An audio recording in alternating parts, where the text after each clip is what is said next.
Good morning, you lot. Got loads to do today, actually. So I'll give you a little list. One of the things I need to do will be adjust the carburetor on this, because the tick over's too high. Has been ever since we bought it. The tick over's been too high. It's around about 1200 RPM. It's just too high. So I need to adjust that today. Got a few other little things to do as well. Got to repair the heater, because there's no heat comes out of the heater. So the blower motor works, but when you put it on, it doesn't do anything. That one you feel does something. That one doesn't seem to do anything. It's never worked. It always just blows out cold air. The other thing I need to do, but I'm not going to do today, but I need to do it eventually. I'll do that when the weather warms up a little bit, I think, is got to repair the thermostat, because the thermostat's either stuck or someone's taken it out in the past. It's always run on cold. You tick over, it'll go up to 90, but whenever you're driving, it's always on the cold, which ain't good. It's supposed to run at its temperature. So I need to sort the thermostat out. But I think today, definitely going to do the tick over and a few other little bits and bobs. So it's going to be a fairly productive day, I hope. Let's have a look. At the moment it's freezing outside, and I don't mean freezing as in it's a bit cold. Everything's actually frozen. It's -1 degrees, so everything's actually frozen. But it'll make a nice cold start as well for this little thing.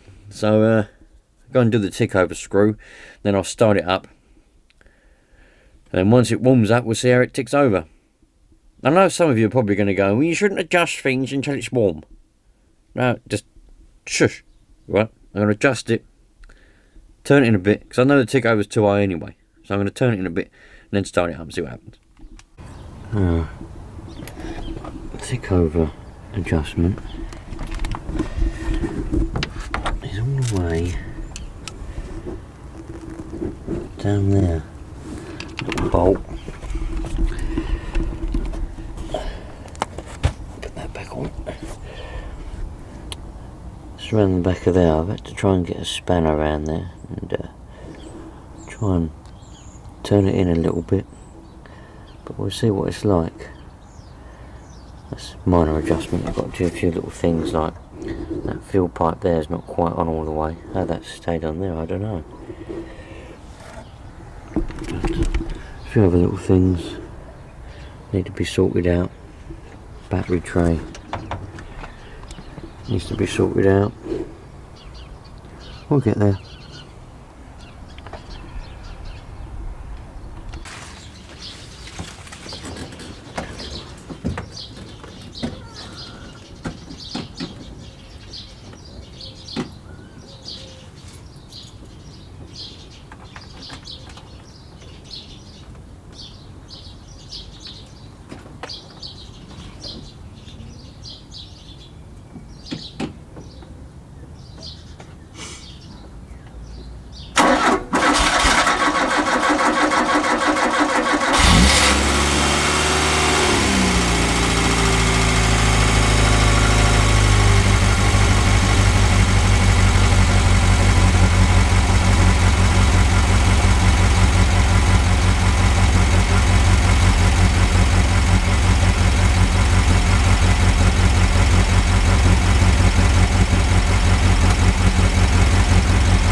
better. There is no rev gauge, no rev counter on this, so just got to do it by ear, sort of get it about right. It might be slightly low at the moment, but we're not up to temperature yet, so I'm going to let it get up to temperature, and then we'll see where the tick over is then. But the choke's fully off now, so it might be slightly low, only slightly. I can always bring it up a little bit. It'll be alright, I reckon. There's nothing worse than a tick over that's too high. It just makes everything seem chaotic. So now we're running anyway. That's for the leisure battery, so I won't worry about that light being on. I'm going to charge up the leisure battery a bit later on. Let's go normal then. Car battery, we've got it off at the moment. So I've got a little diagram here for the electrics, but it's all it is a bit chaotic. I mean, it makes a bit of sense. I shouldn't be needing any of that. Got this little tub here. I wonder what's in this little tub. Let's have a look, see what's in the little tub. Ah, so we've got some kind of relay. 12 volt, max 84 watt relay there. I'm assuming it's some kind of relay. Looks like a relay. Something or another. Some spare bulbs. Lovely. More bulbs. Them bulbs are old. Motion detected at your back door. Those are old bulbs. Fuses. Got a spare spark plug. One spare spark plug, brand new. Nice. Interesting little tub to keep it in there. I wonder what that's for. Must be for something a bit random. Nice. Spare relay, a few spare bulbs, 4 spare bulbs in total, and a spark plug. Ah, very nice. Got a hose pipe thing as well, and oh, little bag of spare fuses. That could always come in handy. Look, long fuses. We've got ordinary fuses as well. Nice. What else we got up here? Oh, a little grippy tool thing for taking fuses out. I don't know what that's for. Little things. Some wires. Nice. Alright. That's a little fuse box back there. That's a little 12 volt thing. That's pretty handy. Someone's painted over the edge of it, but I can always get new little things for that, so I don't look as tatty. Very nice. Cool. Let's see what else we can find. Alrighty, you lot. Back again. Second day now, messing around inside the Talbot. I've had it charging, the leisure battery charging all night, but I think I've got a bit of an issue, to be honest with you, because still low. It shouldn't be low, I don't think. It should be, it's been charging all night, man, so it should be normal now, but a bit of an issue there, I think, so we have to sort that out at some point. I mean, yeah, it's been on charging all night, so there's obviously some sort of problem. Either the battery's had it now, or that charging unit doesn't work. Something's not right. I'm going to take the multimeter around and measure the voltage on the battery, I think, in a bit.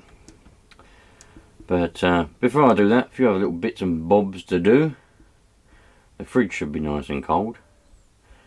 But yeah, it's cold, man. It is cold in here. This little heater came with it when we bought the camper. So let's plug it in and see what happens, shall we? What plug shall we use? I think we use this one. Nice.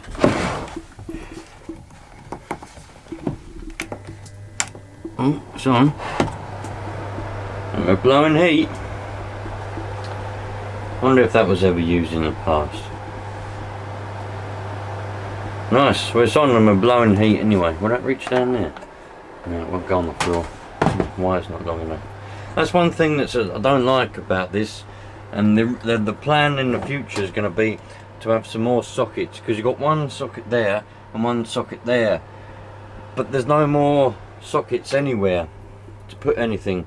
it'd be nice to have maybe a socket along in there, or even, you know, somewhere else. So that's one of the plans for the future, and get rid of that. I might put a socket there. That'd be handy, wouldn't it? It would only have to run a little wire along then anyway. Put like a double socket here. Get rid of this, whoever decided to put that there, I don't know. Put double socket on there. Then you could run appliances on the table. That's a good idea. I'm thinking, man. I don't know. Anyway, let's sort some issues out. I've started to take some of this off from around here. I mean, it's and on the top there, and around here, and it's also on the worktops. I wish that this wasn't painted purple around here.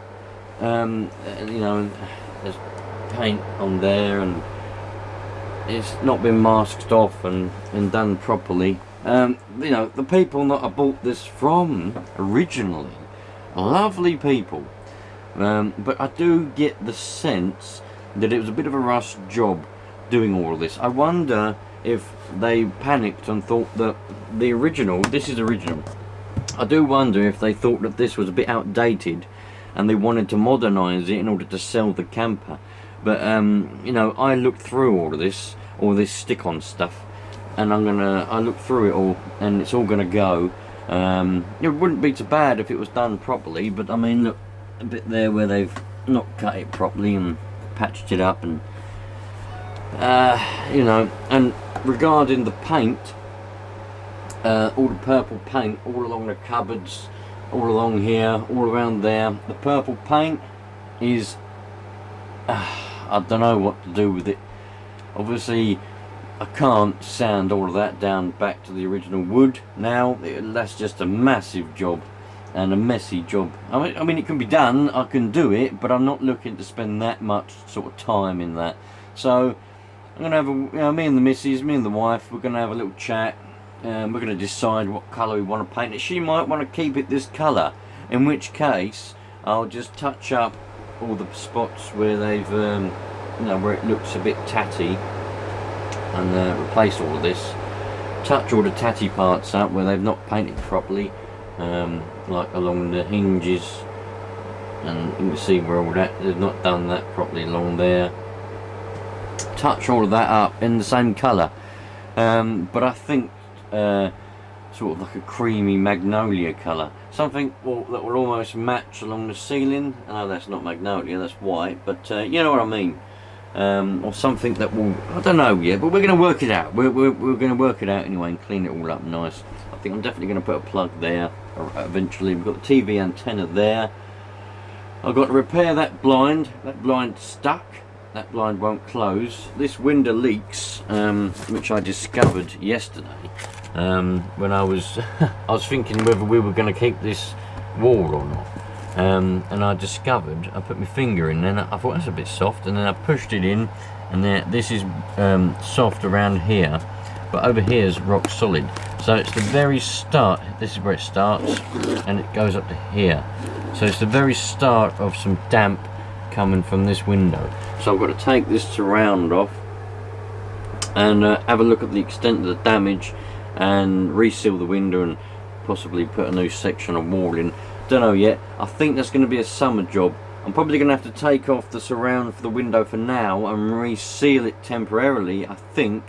I know the best way to do it is just to tackle it and get it done, resolve the issue immediately, but I don't fancy doing it when, you know, in this weather, when it's raining and cold all the time. I haven't got any, I can't put this camper under cover, you know, so yeah, it's as simple as that. So I think I'm just going to try and stop any more leaks for now, dry off the wood on the inside, and then in the summertime actually take the window fully out and replace the wood that needs to be replaced, and do a proper job of it then. That's the plan now, but it might change, I don't know yet.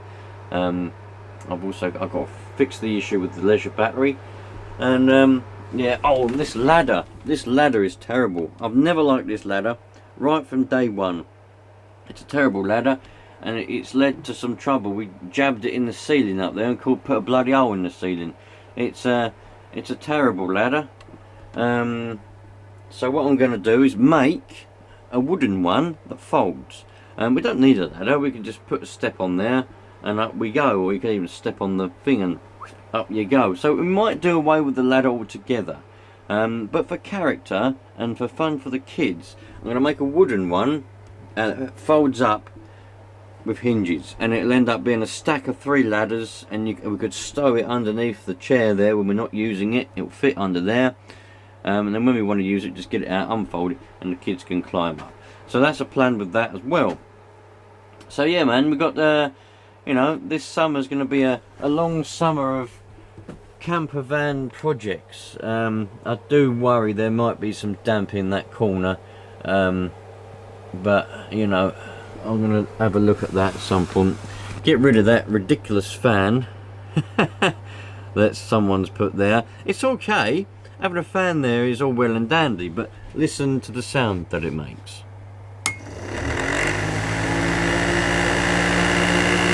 Now, I don't know about you, but if you're on this bed trying to sleep and all you've got is that going next to you, it might cause a bit of an issue.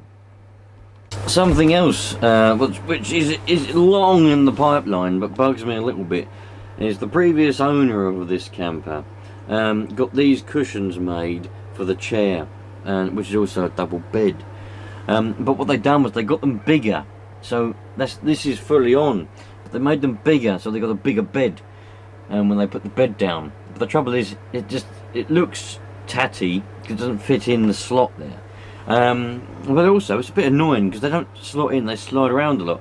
They're designed to slot in there, the original ones, for a purpose.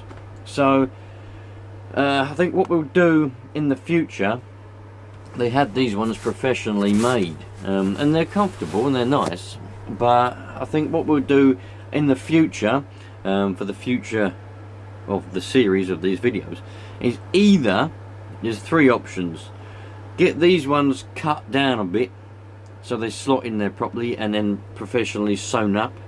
I need it, I can't do a good job, so I'll have them done by someone who can do a good job at sewing, so they fit in, or find in some caravan breakers yard somewhere the original cushions in good condition that would originally go on here, and get those and put them straight on, give them a clean obviously, but put them straight on. Or the third option would be to just have a set made in the colour that we want. They went for this like a blue colour, and it's a bit crap as well because where the seat belts come for this side, there's no cutout. The ones I've seen originally, they had a little cutout for the seat belts to pop up through. Well, these haven't got that, so it's a bit of a pain in the arse trying to get the seat belts. So I want it all to fit nice and neat and proper. So I think that's what a plan for the long run is, to do one of those 3 options. Get these ones repaired and done properly so they fit in properly and they have the cutouts. Option 2, go to a caravan breakers yard or on the internet or somewhere and find the original cushions that would have been in here and put them straight on after a clean. Or option 3, go to somewhere that can make cushions, whether it be an actual caravan cushion makers, if that even is a thing, or just somewhere that makes cushions, and tell them what I want and then get them made properly, fitting in with the cutouts. 3 options there, so that's something. It's not going to happen soon because it's not important, is it? I mean, these are perfectly functional. It's just something that I want to do eventually. So it's been in the pipeline for a little while. I quite like those little cactuses along there. I may try and remove those, or I may keep them on there. That's down to the wife, whether she likes them or not. She's not taken much of an interest in the camper van as of yet, and I don't think she will anytime soon, but you know, she's got to do something. Yeah, they've done all the top of here, all around there. They've done the centre of the drawers. I'm glad they didn't go and do the end of the cupboards. I really am glad, because it would just be more to remove. Whether they got fed up and thought, oh, I've had enough of this, and stopped, I don't know. But either way, it's all right, you know. We'll sort it out. We'll sort it out. Yeah, I do like it. It's a shame that it wasn't done a lot neater without all these creases and things, because we both like it. Yeah, well, we kind of like it. Well, yeah, we do like it. Otherwise, we wouldn't have bought it like it.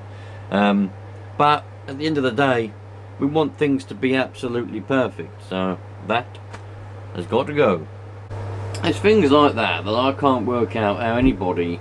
I don't know whether it's the previous owner that done this, or if it was owners before them. But I've always wondered how anybody could put that there and leave it there. I mean, look at that. I mean, how could you leave that like that? I'd just be like, this isn't right, you know, it's just, what the hell? Like, I couldn't leave that like that. It was a little bit there, not quite long enough, you know. I can't understand how anybody would have put that on there and thought, I'll leave that like that, that's okay, lovely, you know. It's little things like that that do make me wonder sometimes. I'll tell you what, something else that's been running through my mind is getting rid of this whole unit here and then putting in one of the settees. I know there's 6 different configurations of what these ones came in when they were new, you could choose. And you know, we wanted one with a settee, but all the ones with a settee, they were very, very rough on the outside, and the rest of it, you know, problems. So we decided if we come across one with a unit in, that would be okay. And in the long run, if we decided we did want the extra seating area, and this isn't enough, what we could do is we could remove the unit, and either 2 options, try and find a caravan breaker's yard and buy the settee frame and the cushions and then just install it, or we could just make a frame for the settee with some wood and try and get the cushions, or there's probably 3 options, and try and get the cushions from some caravan breaker's yard and put them on, or just make the frame, remove out the unit, make the settee frame, because it's only some wood, you know, screwed together. That's all they are, the frames for the settees. Make one, put it in there, and then get some cushions made and have these ones all matching. You know, whatever we decide to do with these, we can have them all matching. So there's an option there we could do with that as well, which is quite exciting. Looking forward to doing that. And that would be very simple, because obviously this will all be underneath the settee here, and storage with a little fold-up storage thing underneath the cushions. So yeah, that would be rather nice. Plenty of options to do, plenty of options. Yeah. See how it goes, you lot. We'll just see how it goes. Anyway, you lot, I think me and my upside down camera screen are going to leave you for today. So I know I didn't film much of it yesterday, but I've adjusted all the tick over and everything on the engine, because there's nothing worse than having a high tick over, I don't think, on any car, on anything. You know, because it's just chaotic. You know, it goes all the time, and it's just chaotic. You know, you should come when you come to traffic lights, or you come to a stop, yeah, or whatever, and your engine should go nice, slow tick over. Yeah, not too slow. There's various reasons why, and some of you are probably going to put it in the comments, the reasons why you shouldn't have too slow of a tick over, with all the combustion and explosion and everything I know, but put it in there because other people might not, and you might learn something. But when you have a high one, it's just chaotic, man, and it's also noisier. You come to stop and talk to somebody and your engine's going bzzz, it ain't no good. Slow tick over. Sorted all of that out, and yeah, man, don't know when the series is going to be, but there'll be some series on this camper when I eventually get around to it. That's the trouble, eventually getting around to things. That's why it's taken so long to get around to the camper van, because getting around to things takes so long. But anyway, I'll catch you on the next one, you lot. All the best, enjoy yourselves, and ciao for now.